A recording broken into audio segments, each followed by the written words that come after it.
Hello again, welcome to GEOREKA. Today I'd like to introduce you to our new feature that we've introduced in version 4.2, which is a blending of clustering analysis with using machine learning tools. Might all sound a bit fancy and things, but I'll try to demonstrate a little bit what the potential is, and it hasn't really been fully developed until the end yet because it has a lot of potential and we're not quite sure where it's going to go from here.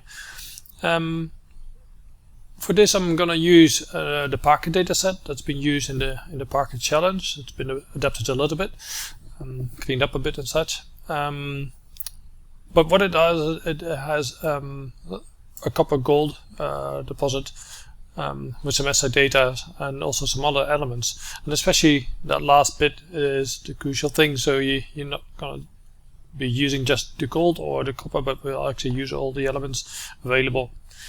So what I'm showing you here is the high-grade copper. So you can see that we have copper values here, so we have all these measurements just looking at the higher grades. You can see that they're roughly in line. You can sort of analyze that and see, okay, this is roughly the orientation there.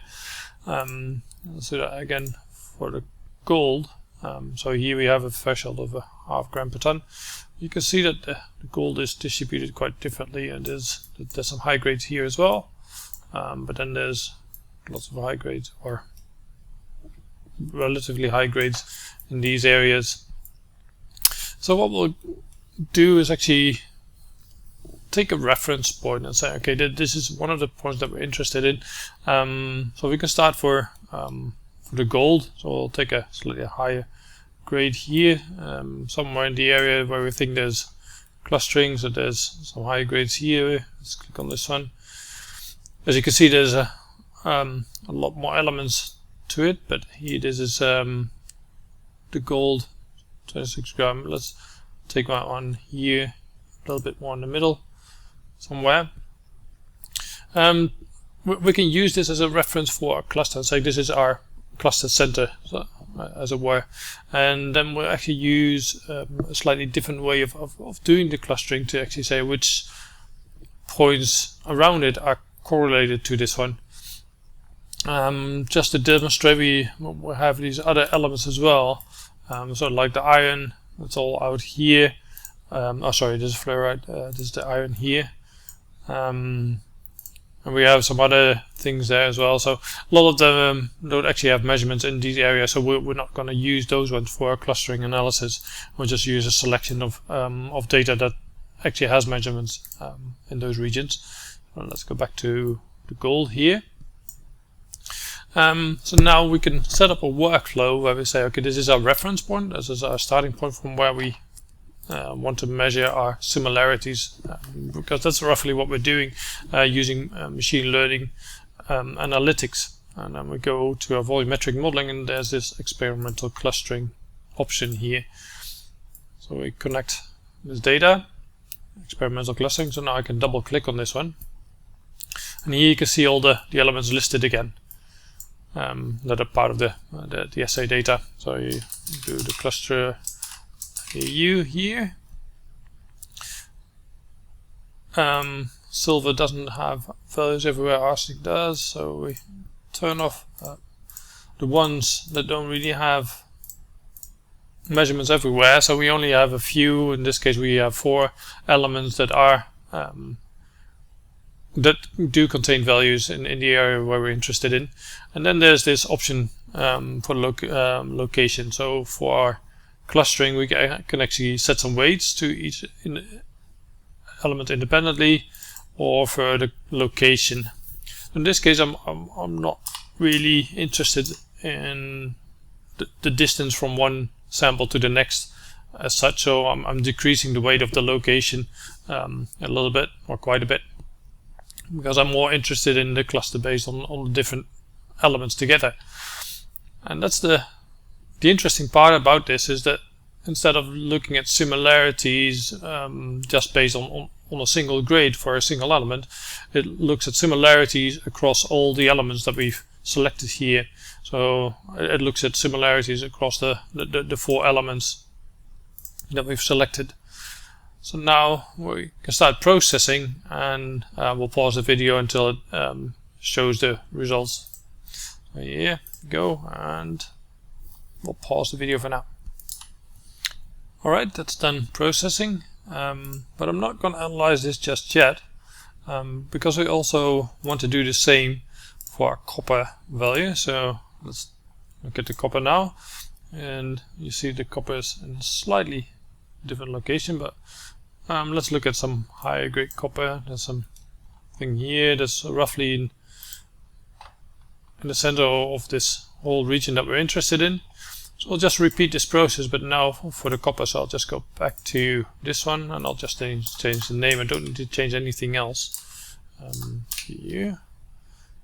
And I'll process this one as well, and then we'll pause it again until it's done. Alright, that's done as well. As you can see, there's about 45,000 points in this data set. It takes roughly 20-30 seconds to calculate, but I don't really need to wait for it. Alright, so now we can look at a cluster, and automatically it's selected the cluster distances here. So this is actually a scaled value, roughly a percentage. We've scaled it from 0 to 100. So you can actually see which points it considers to be similar to our reference point. So at the very high end, there's our reference point here. That's the one that we selected earlier. And then you can say, okay, then everything that is a little bit lower is less similar. Let's put it that way. So at the far end, you have lots of points that are not so similar to what we're interested in, but here, the higher end, these are the ones that are quite similar. And as you can see, it roughly follows the same line that we had for the copper values here. So these are the high-grade copper values that we've selected here. I can show a little bit more there. And these are the ones that it considers to be very similar, relatively similar. Alright, so now if you go back to our gold values here, we can start to have a look at the gold and what clusters it's found for the gold. So let's have a look at this one. Now again, we can scale it up, and then we can start to see that there's some similarities here very close to where we've measured. So that's our reference point again, all the way here, and then everything else is a little bit further away. So we can see the very nearby values, and then from there we can start to see the other ones. But as you can see, there's a different pattern here. So if we highlight both, we have our copper here and then our gold cluster here. And as you can see, the gold is actually enveloping the copper here a little bit. And that's what this tool helps to do a little bit, is saying, okay, are these actually correlated some way or not? How about the similarities that we see in the data?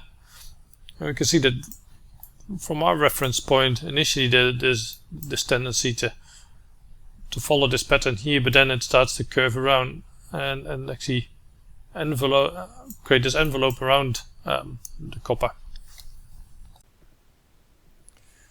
So what conclusions can we draw from this? Well, the first thing that we want to highlight is that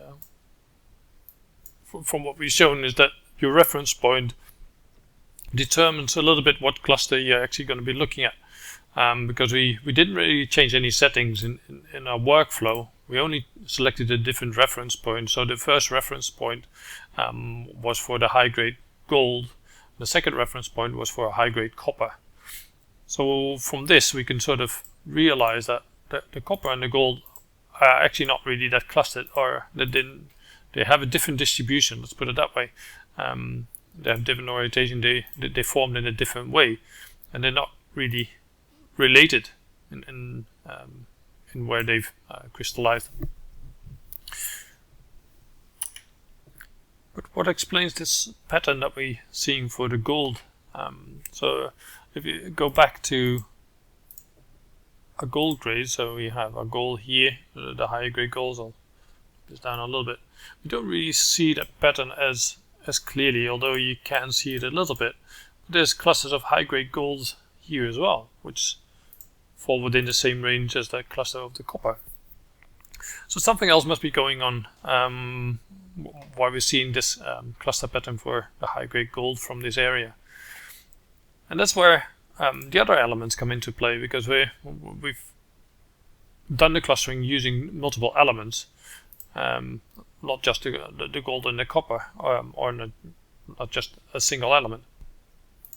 So for this, if we go and we say, okay, we've used arsenic and molybdenum as well, so we can see if we can see some sort of pattern here for the arsenic. And already you start to see that sort of similar area curving around here for the molybdenum. Let's increase that. You can also see a little bit of that area where we have the high grade gold. So this is the high grade gold, but for the clusters. So you can see that these high grade gold values here tend to be related to possibly mostly the arsenic. So let's create that a little bit more. So you can see that the arsenic has this band around it, and there's a group inside it. So for doing the analysis of your data, it opens up questions a little bit about which data points to select for your domains, for example. Saying, okay, is this actually directly related to the copper formation, or should we just have the ones here?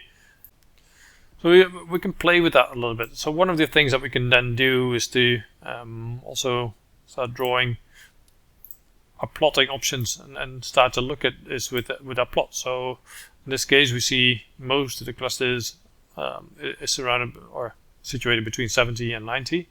But let's just focus on the top 20%. And we can see how that's related to some of the high grade gold, not all of it, and then how that's correlated to the different values. And as you can see, there's actually none of the high grade copper in these regions here. We can turn this off. So let's see if we can select the high grade copper here.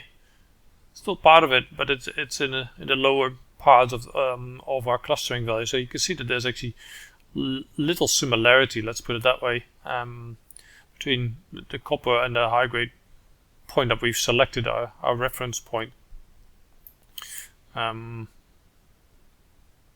As you can see here, all for the high grade copper, all the gold values are actually pretty low in the low regions.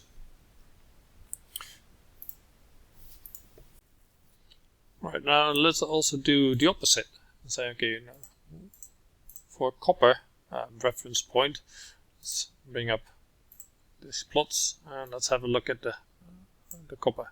So now we've picked a point, relatively high grade copper. So as you can see, it's a higher range. It's not the highest levels here, as you can see. But again, for these higher grade copper, you don't see the direct link to the gold as such. So if we turn this off and we actually do the selection of the high grade copper here, you can see that there's actually none of the high grade gold. Again, we do see some relation with lower arsenic values because the other ones are not really there. So as you can see, there's a spike in the arsenic here, but it has very low similarity to the point that we've selected as a reference point. Similarly, the molybdenum is actually relatively low, but it helps to to understand a little bit correlations in your data this way, instead of just looking at a single element, which tends to spread out. You're actually starting to look at all the elements and then say what's the correlation between all these elements together.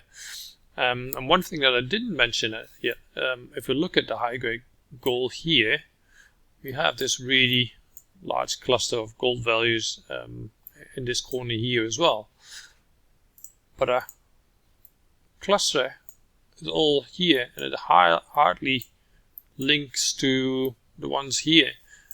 So our high-grade gold in this region doesn't really correspond to the high-grade gold in these regions here. It has much more similarity to the points that we're showing here. So in that situation, we concluded that definitely this would be a separate domain, shouldn't be taken into account. But also here, as you can see, the copper and the gold, you have to treat them very carefully and not just saying, oh yeah, we have the same distribution, the same orientation and direction. And what's even more interesting in this data set here is that you can actually see where the cluster copper is. There's like a band of points that aren't selected at all. Sort of a boundary between the gold clusters and the copper clusters. If this is really the case, or if there's something that we've missed, that might be, we just wanted to demonstrate how this tool can be used to start asking questions about your data, to give you more insight into the data itself, and start to look at multiple elements at the same time, not just a single element, because these different elements actually do help to tell a different story sometimes. Okay, hope you find it interesting. If you have some remarks and questions, just please keep in touch.